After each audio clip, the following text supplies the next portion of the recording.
Hello there, I'm Keith Hayden, and welcome back to Novel Craft Secrets.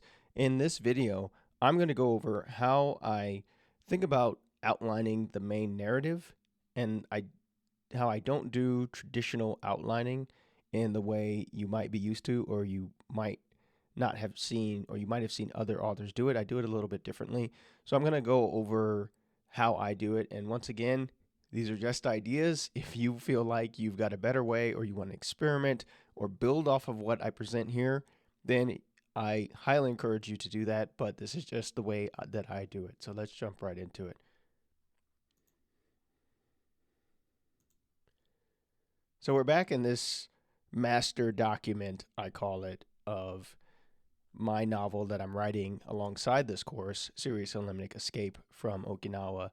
And how I think about outlining is, instead of, I used to outline very prescriptively, meaning like, the classic chapter one, this, chapter two, that, whatever.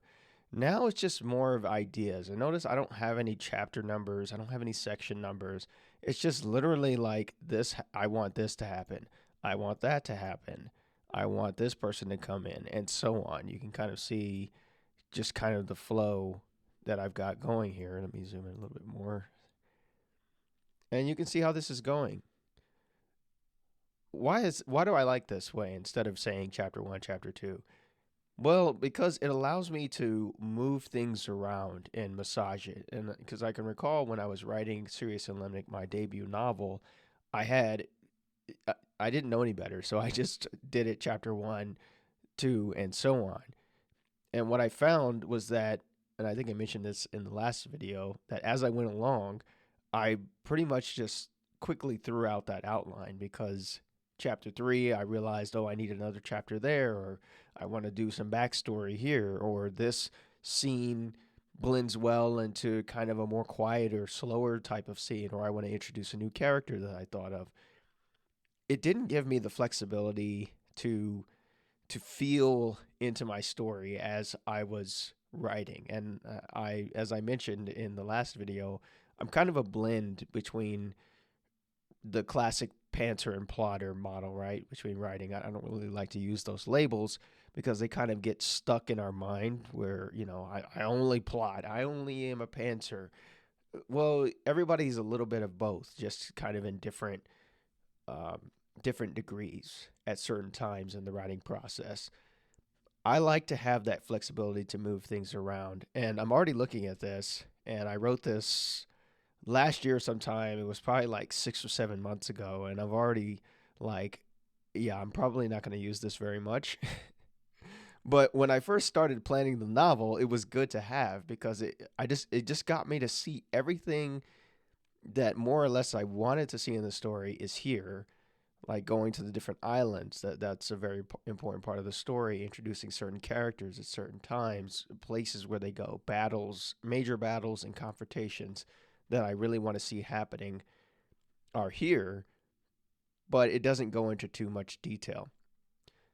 Now, if you want to get even more involved with this, I know some people like the whole index card method. I think it has a name. I don't know the name because I don't do this method, but they would write all of these events down on index cards, and then they'd kind of rearrange them to visually see where the story could go, or where they could insert plot points or different narrative arcs or character arcs. If you want to do it that way, and you're more of a tactile, you want to get your fingers inky, and you want to move stuff around, then I highly encourage you to do it that way.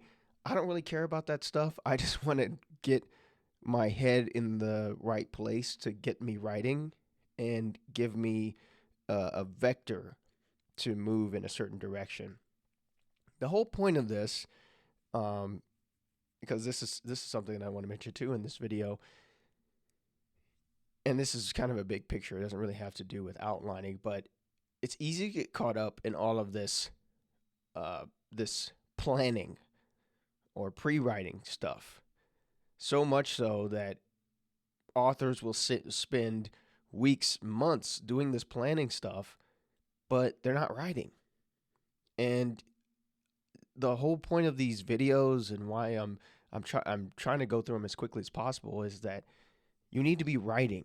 It's not you're not going to make progress on your novel if you don't actually sit down and write. You have to eventually do that. You have to make that a part of your planning. It's not enough to just plan to write a novel. You actually have to write the novel. With that said, I'm done with this quick video. I wanted to keep it quick. Make sure that you get some ideas down, even if it's just 1 or 2 or 3 scenes. That's fine.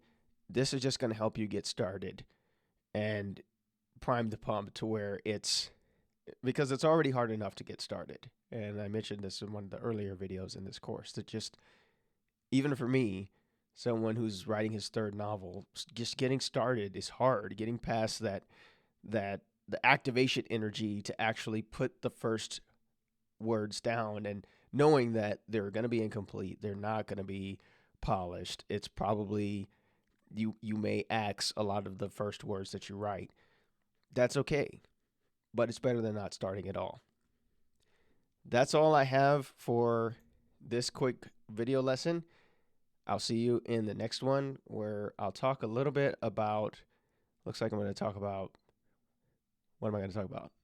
I'm going to talk about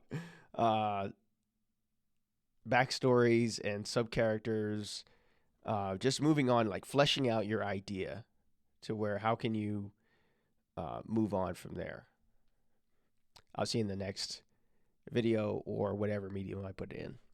See ya.